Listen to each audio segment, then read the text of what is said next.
Hello students, welcome back to our personality development classes. Do you know humans have been suffering from a problem which has not only destroyed life of many people but also is the main cause of their failure? क्या आप जानते हैं great philosophers like Socrates, Aristotle, great scientists like Einstein, Edison, Newton, Leonardo da Vinci and great writers like J.K. Rowling and even Dalai Lama all have accepted that they have been suffering from the same problem.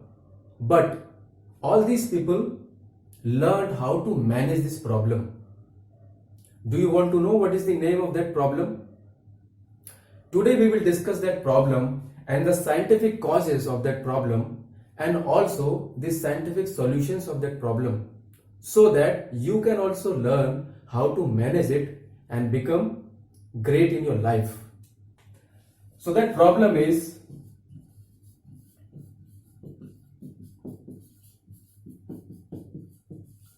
procrastination.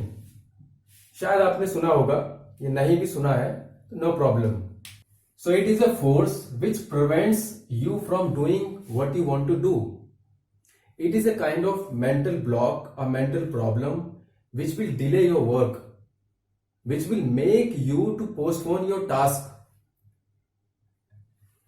Behavioral psychology research says that this problem is related to time inconsistency. What is this? It refers to a tendency of human brain that it values more the immediate rewards higher than the future rewards. हमारा brain जो पास के जो तुरंत का reward है उसको ज्यादा value करता है. ये रिसर्च कहती है, जो लोग बिहेवियरल साइकोलॉजी के साइंटिस्ट होते हैं, स्पेशलिस्ट होते हैं, उनकी ये रिसर्च है कि हमारा ब्रेन जो पास का जो तुरंत का रिवॉर्ड हमें मिलेगा, हमारा ब्रेन उसकी तरफ ज्यादा अट्रैक्ट होता है और जो फ्यूचर के लिए है उसकी तरफ कम अट्रैक्ट होता है. इसीलिए गुड इंटेंशंस होते हुए भी हम अपने काम को नहीं कर पाते हैं. फॉर एग्जाम्पल, फ्यूचर में अगर मुझे कोई बुक लिखनी है, या 1 महीने के बाद मेरे एग्जाम है, या मुझे वेट लॉस करना है, लेकिन आज तो मन है मेरा पिज्जा खाने का, पढ़ना नहीं है, सोने का मन है, तो जो पास के रिवॉर्ड होते हैं, कोई अप्रिसिएशन मिलने वाला हो, कोई रिवॉर्ड मिलने वाला हो, कोई कंफर्ट जोन में आपको जाना हो, कुछ खाने के लिए मिलने वाला हो, तो हमारा जो ब्रेन है उन छोटे छोटे रिवॉर्ड्स की तरफ जो प्रेजेंट में मिलने वाले हैं उसकी तरफ ज्यादा अट्रैक्ट होता है. फ्यूचर में मैं बुक लिखूंगा, 1 महीने, 2 महीने, 6 महीने, 1 साल भी लग सकता है, लेकिन आज जो मुझे रिवॉर्ड मिल रहा है मेरा मन उधर को ज्यादा अट्रैक्ट हो जाएगा. इसको समझते हैं हमारे 2 सेल्फ की तरीके से. हमारे अंदर 2 तरीके के सेल्फ होते हैं. एक होता है फ्यूचर, या ये मान सकते हैं कि हम 2 तरीके के सेल्फ के बने होते हैं. और दूसरा फ्यूचर सेल्फ ये कहता है कि मुझे एक बुक लिखनी है, या मुझे वेट लॉस करना है, या मेरे एग्जाम आ रहे हैं, मुझे स्टडी करनी है. ये फ्यूचर सेल्फ कहता है महीने 2 महीने के बाद. लेकिन करना तो हमें आज पड़ेगा. अगर वेट लॉस करना है, स्टडी करनी है, अगर बुक लिखनी है तो आज ही तो लिखनी पड़ेगी. तो आज लिखने के लिए मुझे अपने प्रेजेंट सेल्फ का यूज करना पड़ेगा. तो ये जो प्रेजेंट सेल्फ है ये काम करता नहीं है फ्यूचर से रिलेटेड. इसको तो आज का रिवॉर्ड चाहिए. अगर बुक लिखनी है मुझे फ्यूचर में पब्लिश होगी कभी, तो रिवॉर्ड बहुत बाद में मिलेगा. इसलिए प्रेजेंट सेल्फ इस चीज को इग्नोर कर देगा, कहीं ना कहीं पोस्टपोन कर देगा, कल से लिख लूंगा, परसों से लिख लूंगा. ठीक, इन सारी चीजों के हम बाद में सॉल्यूशन भी देखेंगे कि इन सारी चीजों को कैसे मैनेज किया जाता है. वेट लॉस करना है तो आज आपको एक्सरसाइज करनी पड़ेगी, लेकिन मन क्या है? पिज्जा खाने का. जो पास के रिवॉर्ड है हमारा मन उधर को ज्यादा अट्रैक्ट होता है. पढ़ने का मन नहीं है, कुछ यूट्यूब पे देख लो, या सोशल मीडिया पे बातचीत करने का मन है, या मूवी देखने का मन है. रिवॉर्ड देखिए कितने पास है, जो पास का रिवॉर्ड है मन उधर ज्यादा अट्रैक्ट हो जाता है. जो हमारा प्रेजेंट सेल्फ है वो सिर्फ और सिर्फ डिपेंडेंट है रिवॉर्ड्स के ऊपर, जो प्रेजेंट के रिवॉर्ड है. यहीं से हमारा सॉल्यूशन निकलेगा. और आपने देखा होगा कि ज्यादातर लोग डेडलाइन के पास आके काम करते हैं. डेट मिलेगी 10 दिन पहले सबमिट करना है कोई भी प्रोजेक्ट, लेकिन आखिरी डेट पे सब लोग सबमिट कर रहे होते हैं। जैसे कि गवर्नमेंट कोई रजिस्ट्रेशन निकालेगी या बच्चे भी होते हैं एग्जाम का फॉर्म भरने के लिए जाते हैं, आखिरी डेट पे ही करते हैं सब लोग। क्यों? प्रेजेंट सेल्फ, क्योंकि जो रिवॉर्ड है वो उसी टाइम मिलेगा। सपोज करो मुझे कोई होमवर्क करना है और 4 दिन की छुट्टी है, कोई बच्चा है, कोई स्टूडेंट है, तो वो चौथे दिन लास्ट में करेगा क्योंकि अगले दिन ही उसकी कॉपी चेक हो जाएगी, वो रिवॉर्ड है उसके लिए। तो जो पास का रिवॉर्ड होगा वही उसको मोटिवेट करेगा, वो 4 दिन पहले से नहीं लिखेगा, उसको लगेगा 4 दिन के बाद ही तो कॉपी चेक होगी, तो इस तरीके से वो उसको पोस्टपोन करेगा। ऐसे ही सारे प्रोजेक्ट देने वाले, यहां तक कि प्रिपरेशन करने वाले लास्ट पॉइंट तक डिले करते हैं, क्योंकि जो उनका रिवॉर्ड है वो दूर है। जैसी रिवॉर्ड पास आएगा वैसे ही वो लोग परफॉर्मेंस में लग जाएंगे। तो अगर हम अपने ब्रेन को ऐसे ट्रिक करने लगे, इस रिवॉर्ड सिस्टम को थोड़ा सा चेंज कर लें, तो फिर हम मैनेज कर सकते हैं इस चीज को। तो देखते हैं आगे और क्या क्या प्रॉब्लम है। इसका साइंटिफिक रीजन और मैं डिस्कस करना चाहूंगा प्रोक्रास्टिनेशन का। इसका साइंटिफिक रीजन थोड़ा थोड़ा हमारे इवोल्यूशन से भी रिलेटेड है। जैसे कि आपने एनिमल्स को देखा होगा, एनिमल्स में क्या होता है, एनिमल्स सिर्फ प्रेजेंट सेल्फ में जीते हैं, उनका कोई फ्यूचर सेल्फ नहीं होता।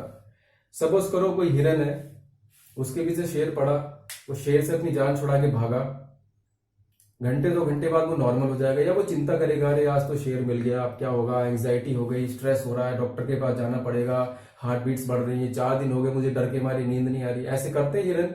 नहीं करते। भूख लगी है, घास जाके खा लेते हैं, पत्ते खा लेते हैं। प्यास लगी है, पानी पी लेते हैं। बारिश आती है तो फिर बारिश को वहीं के वहीं वो सुलझा लेते हैं, वहीं के वहीं जो भी उनको एडेप्टेशन करना है उस तरीके से करते हैं। वो चिंता नहीं करते फ्यूचर की। तो जो जो जानवर है उनका क्या काम करता है, present self, they do not have any kind of future self. और हमारे अंदर जो है वो भी कहीं ना कहीं ऐसा ही सिस्टम है, क्योंकि हम भी लाखों लाखों सालों से वहीं से होके आए हैं जहां ये सारे जानवर रहते हैं। तो हमारा जो इवोल्यूशन हुआ है, हमारे जो जेनेटिक्स हैं, वो भी हमें प्रेजेंट सेल्फ के लिए ही आज मजबूर करते हैं, आज का काम आज ही करने के लिए, जहां हमें रिवॉर्ड मिल रहा हो तुरंत। फ्यूचर के लिए हम नहीं कर पाते हैं, हम फ्यूचर सेल्फ में सोचने के लिए नहीं बने हैं। इसीलिए जब हम फ्यूचर सेल्फ के बारे में ज्यादा सोचते हैं तो हमको क्या हो जाता है, स्ट्रेस, एंजाइटी। जानवरों को ना कोई स्ट्रेस होता है ना कोई एंजाइटी होती है, क्योंकि वो प्यास लगेगी पानी पी लेगा, खत्म, अगले पानी उसको मिले ना मिले उसके बारे में नहीं सोचता वो। ठीक, तो इसीलिए हम आज भी प्रेजेंट सेल्फ में जीते हैं। इसलिए हम सारे काम जो आज हमें रिवॉर्ड देंगे ऑटोमेटिकली हम उन्हीं को करने में लग जाते हैं। फ्यूचर के लिए हम पोस्टपोन कर देते हैं, डिले कर देते हैं। इसलिए बहुत टैलेंटेड लोग भी फेल हो जाते हैं, इस प्रॉब्लम का शिकार हो जाते हैं। ठीक, let us understand this problem with the help of a graph. Suppose करो यहां पे पेन है, यहां टाइम है, पेन इस तरीके से इंक्रीज होगा और यहां डिक्रीज होगा इस लाइन के बाद। ये जो लाइन है एक्शन लाइन है। हम लोग क्या करते हैं, ह्यूमन बिहेवियर क्या है, जैसे जैसे टाइम बढ़ेगा हम चीजों को पहले तो पोस्टपोन करते रहते हैं, पोस्टपोन करेंगे, टाइम बढ़ेगा, स्ट्रेस बढ़ेगा, पेन बढ़ेगा। जैसे जैसे टाइम बढ़ रहा है यहां से टाइम भी बढ़ता जा रहा है, इधर को टाइम इंक्रीज हो रहा है और इधर को पेन इंक्रीज हो रहा है, पेन ऊपर को इंक्रीज हो रहा है और ये इधर को इंक्रीज हो रहा है। तो जैसे जैसे टाइम बढ़ेगा वैसे वैसे पेन भी इंक्रीज होगा, हमें एंग्जाइटी और स्ट्रेस लेवल बढ़ता जाएगा। डेडलाइन के पास आते आते आते जैसी डेडलाइन आएगी हम यहाँ पे एक्शन करना स्टार्ट कर देते हैं। एक्शन करते ही धीरे धीरे हमारा पेन कम हो जाता है, टाइम के साथ साथ वो भी कम होता चला जाता है और काफी स्ट्रेस लेवल कम हो जाता है। तो ये एक तरीके से ग्राफिकल प्रेजेंटेशन है हमारी प्रॉब्लम का, कि हम एक एक्शन लाइन के बाद से स्ट्रेसलेस क्यों फील करते हैं और पहले स्ट्रेसफुल क्यों हो जाते हैं। तो अब देखते हैं इसके कौन कौन से सॉल्यूशंस है और कौन कौन से ऐसे एक्शन है जिनको हम करके अपने ब्रेन को ट्रिक कर सकते हैं कि हम इस प्रोक्रास्टिनेशन से बचेंगे, जो कि बहुत बड़े बड़े राइटर्स भी यूज करते हैं। जैसे कुछ राइटर्स ये बोलते हैं कि हम मतलब लिखने का मन नहीं करता बिल्कुल भी। कुछ राइटर्स कहते हैं कि मेरा बिल्कुल भी लिखने का मन नहीं था, लेकिन फिर भी वो 30-30, 40-40 नॉवेल्स, शॉर्ट स्टोरीज और पता नहीं क्या क्या लिख डालते हैं। और एक एक महीने में कुछ कुछ तो नॉवल लिख देते हैं। तो जब उनसे उनका इंटरव्यू हुआ तो उन्होंने कहा कि हम इस प्रोक्रास्टिनेशन को डिवाइड कर लेते हैं। अगर मैं ये सोच के बैठूंगा कि मुझे एक नॉवल लिखना है तो मैं सो जाऊंगा, क्योंकि मेरे पास कोई रिवॉर्ड सिस्टम नहीं है। एक महीने के बाद रिवॉर्ड मिलेगा, मेरा मन उसको एक्सेप्ट नहीं करेगा। तो अपने आप को वो रिवॉर्ड देने लगते हैं कि आज मैं सिर्फ 2 पेज लिखूंगा। तो जब वो 2 पेज लिखता है तो 2 पेज लिखने के बाद हमारी बॉडी में, हमारे ब्रेन को एक टास्क को अकम्प्लिश करने का जो मोटिवेशन है वो पैदा होता है। जब हम थोड़ी सी टास्क पूरी कर लेते हैं तो हमें एक अजीब सी खुशी होती है, इसलिए फिर हम 2 और पेज लिख लेते हैं, फिर 2 और पेज लिख लेते हैं। इस तरीके से बड़े बड़े राइटर्स हैं, डेली के 30, 40, 50 पेज लिखने का टारगेट बना लेते हैं और डेली के डेली लिखते चले जाते हैं और देखते ही देखते वो नॉवेल्स के ऊपर नॉवेल्स लिख देते हैं। तो ये तो एक ट्रिक है जो राइटर्स यूज करते हैं। तो देखते हैं और ऐसी ऐसी बहुत सारी tricks. Now let us see what are the solutions. तो पहला सॉल्यूशन है make the reward more immediate. जो रिवॉर्ड है अगर वो हमारा इमीडिएटली हमें मिलने लगे तो जो हमारा प्रेजेंट सेल्फ है वो खुश हो जाएगा। और प्रेजेंट सेल्फ अगर खुश है और ये प्रेजेंट सेल्फ हमारा फ्यूचर सेल्फ से रिलेटेड है तो हमारे फ्यूचर का काम भी आज होने लगेगा।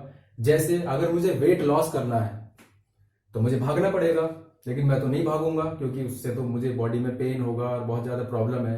तो मैं क्या करूंगा, अपने आप को कोई अवार्ड सिस्टम में डालूंगा कि ठीक है वेट लॉस नहीं करना, सिर्फ वॉकिंग पे चलते हैं, 1 घंटे वॉकिंग करने के बाद आएंगे, टीवी देख लेंगे या उसके बाद गाने सुन लेंगे या उसके बाद किसी के साथ घूमने चले जाएंगे या कोई मूवी देख लेंगे। कोई भी अवार्ड सिस्टम आप बना सकते हो जहां आपका मन लगेगा। तो वो जो 1 घंटा है आपका बहुत आराम से कट जाएगा और आपको धीरे धीरे उस चीज की हैबिट हो जाएगी। ये सारी सॉल्यूशन है आपको हैबिचुअल बनाने की। एक अच्छी आदत अगर आपको डालनी है तो इस तरीके से हमको जो अवार्ड सिस्टम है वो इमीडिएट करना पड़ेगा। जैसे बच्चे पढ़ नहीं पाते हैं, 4 दिन की छुट्टी है नहीं पढ़ेंगे, 20 दिन की छुट्टी है नहीं पढ़ेंगे, आखिरी दिन पढ़ते हैं ज्यादातर बच्चे। तो उनको क्या करना चाहिए, अपनी स्टडी को एक इमीडिएट रिवॉर्ड सिस्टम में लाना चाहिए। जैसे अगर मुझे पढ़ना है तो मैं ये कहूंगा अपने आप से कि मैं 2 घंटे पढ़ूंगा और 2 घंटे के बाद कोई मूवी देख लूंगा, 2 घंटे के बाद खाना खा लूंगा, 2 घंटे के बाद फ्रेंड से मिलने चला जाऊंगा, 2 घंटे के बाद चॉकलेट खा लूंगा। कोई भी रिवॉर्ड सिस्टम आप अपने आप को दे सकते हो जो हार्मफुल ना हो आपकी बॉडी के लिए, आपके मेंटल बॉडी, मेंटल फिजिकल चीजों के लिए हार्मफुल ना हो, जो एक तरीके का अवार्ड हो जिससे आपको खुशी मिलती है। कुछ भी आप एक प्लानिंग बना सकते हो कि 2 घंटे पढ़ने के बाद ये करूंगा, तो वो जो 2 घंटे हैं आपके वो बहुत ही अच्छे प्रोडक्टिव घंटे गुजरेंगे। इस तरीके से आप देखोगे कि आप डेली 2-4 घंटे पढ़ लेते हो। तो ये होता है हमारा इमीडिएट रिवॉर्ड सिस्टम बनाने का जो रिजल्ट है वो तुरंत आने लगता है। Second is temptation building. ये एक तरीके की स्ट्रेटेजी बनाई थी यूनिवर्सिटी ऑफ पेनिसिल्विया ने, जो वहां के बिहेवियरल इकोनॉमिस्ट थे। उन्होंने कहा था कि टेम्पटेशन बंडलिंग अगर हम कर लेते हैं, इसका मीनिंग ये है कि जो काम हम करते हैं, जिस काम को हम प्यार करते हैं करना, the work which I love to do, उसके साथ अगर आप कोई ऐसा वर्क करने लगोगे जो जिसमें आपका मन नहीं लगता है, तो जिसमें आपका मन नहीं लगता वो भी इसके साथ साथ हो जाएगा। जैसे आपने देखा होगा कि जो फीमेल्स हैं वो सीरियल देखते देखते सब्जी काट डालती हैं, वही सब्जी उनसे किचन में कटवा लो तो शायद बहुत कुछ जो है उनके दिमाग में चलेगा, कुछ भी हो सकता है, दिमाग गर्म हो सकता है उनका। लेकिन सीरियल के सामने वो कितनी भी उनसे सब्जी कटवा लो, क्योंकि सीरियल उनको पसंद है, सब्जी काटना पसंद नहीं है, कट जाएगी लेकिन सब्जी। वैसे ही आप एक्सरसाइज करना चाहते हो तो अपना मनपसंद सॉन्ग सुनो, कान में लगाओ, वॉकिंग पे चले जाओ। स्टडीज करना चाहते हो तो आप कोई ऐसा फेवरेट सब्जेक्ट निकाल लो पहले जिसको पढ़ना आपको अच्छा लगता है, धीरे धीरे आपकी आदत बन जाएगी पढ़ने के लिए, ठीक। या आप वैसे ही कोई ऐसे सब्जेक्ट में से ऐसा टॉपिक निकालो जो आपको पसंद हो।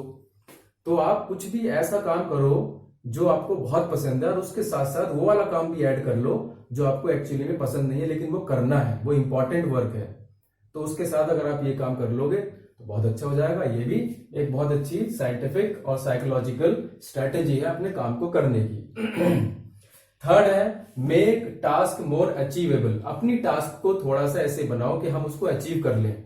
वेट लॉस करना है, स्टडीज करनी है, 2 बुक और 12 चैप्टर और 24 चैप्टर पढ़ने हैं, तो वैसी नींद आ जाएगी। हमारा ब्रेन जब हम उसको एक बहुत बड़ी टास्क देते हैं तो वो ऐसे हार्मोन्स, केमिकल रिलीज कर देता है कि हम उस चीज से दूर भाग जाते हैं। इसलिए ब्रेन को ट्रिक करना पड़ता है हमको। ब्रेन को छोटे छोटे क्या देने चाहिए, छोटे छोटे टारगेट देने चाहिए, जिसमें से एक रूल है 2 मिनट्स रूल। 2 मिनट के लिए कोई काम आपसे हो रहा है तो उसको करना शुरू कर दो। स्टार्टिंग ही तो मुश्किल होती है, बस आपकी एक बार स्टार्टिंग हो गई तो धीरे धीरे आपका मन लगने लगेगा उस काम में। मान लो आपको कहीं नहीं जाना है, वॉकिंग पे नहीं जाना, बिल्कुल भी मन नहीं है आपका, 2 मिनट के लिए बस उठ के चल दो। 2 मिनट के बाद आप देखोगे कि आप 1 घंटे वॉकिंग करके आ गए। पढ़ने का मन नहीं है, 2 मिनट के लिए आप बैठो तो चेयर और टेबल पे। फिर आता है 10 मिनट्स रूल। जिस सब्जेक्ट में आपका कोई इंटरेस्ट नहीं है, साइकोलॉजिकल रिसर्च ये कहती है कि अगर आप सिर्फ 10 मिनट के लिए उस सब्जेक्ट को उलट के कुछ भी करते रहो उसमें, after 10 minutes you will start liking your subject. इसके अलावा एक वॉरेन बफेट जो शेयर मार्केट के बहुत बड़े क्या बोलते हैं गुरु माने जाते हैं, और he was one of the richest person of the world किसी टाइम पे होते थे। तो वॉरेन बफेट ने भी एक स्ट्रेटेजी बताई है, रूल 5। इन्होंने कहा है कि आप एक दिन पहले लिस्ट बना लो जो 5 काम करने हैं आपको। तो सबसे पहला काम जो आपको करना है वो फर्स्ट प्रायोरिटी पर रखो, फिर सेकंड प्रायोरिटी, और उसके बाद अपनी अपनी प्राथमिकताएं, अपनी प्रायोरिटीज को चेंज करते रहो। लेकिन एक दिन पहले प्लानिंग कर लो और कल को वो टास्क आपको कंप्लीट करनी ही करनी है किसी भी तरीके से। ये रूल भी आप यूज कर सकते हैं। फिर है पेपर कप स्ट्रेटेजी। ये बड़ी इंटरेस्टिंग स्ट्रेटेजी है और थोड़ी सी अजीब सी भी है। इसमें क्या करना होता है आपको, इसमें आप एक कोई भी बॉक्स लेंगे, कोई भी कप ले सकते हैं, इसमें आप पर्चियां डाल दोगे छोटी छोटी, 10-15 पर्चियां, जितनी भी पर्ची डालनी है 10 डाल दो, 15 डाल दो। और जब भी आप कोई टास्क पूरी करो तो वो पर्ची निकाल के दूसरे बॉक्स में डाल दो। जब ये पर्ची दूसरे बॉक्स में चली जाएगी तो आपको एक सेंस, आपके ब्रेन एक सेंस फील करेगा, एक अचीवमेंट वाली सेंस आएगी कि मैंने आज 2 या 4 पर्ची डाल दी, मैं और भी डाल सकती हूँ या और भी डाल सकता हूँ। ठीक है, तो उससे क्या होगा, जब विजुअल इफेक्ट हम देखते हैं तो हमारा ब्रेन जब विजुअली किसी चीज को अचीव करते हुए देखता है तो उसमें ज्यादा इंटरेस्टेड हो जाता है। तो ये स्ट्रेटेजी भी बहुत कारगर मानी गई है और इससे भी काफी अच्छे रिजल्ट आए हैं लोगों को। This strategy is also giving quite good and very interesting results. And this is the last one, commitment. अपने आप से हम कमिटमेंट कर सकते हैं। कमिट विद योर सेल्फ कि अगर मुझे कुछ करना है तो जो चीजें मुझे डिस्टर्ब कर रही हैं, the things which are disturbing me, they are ruining my life, उनको मैं डिलीट कर दूंगा। वो गेम्स डिलीट कर दो। 1 या 2 दिन प्रॉब्लम होगी आपको, उसके बाद आपकी लाइफ धीरे धीरे चेंज हो जाएगी। डिलीट योर एप्स, जो एप्स आपका बहुत टाइम वेस्ट करती हैं, जो आपके प्रोडक्टिव काम के बीच में आती है, उनको डिलीट कर दीजिए आप।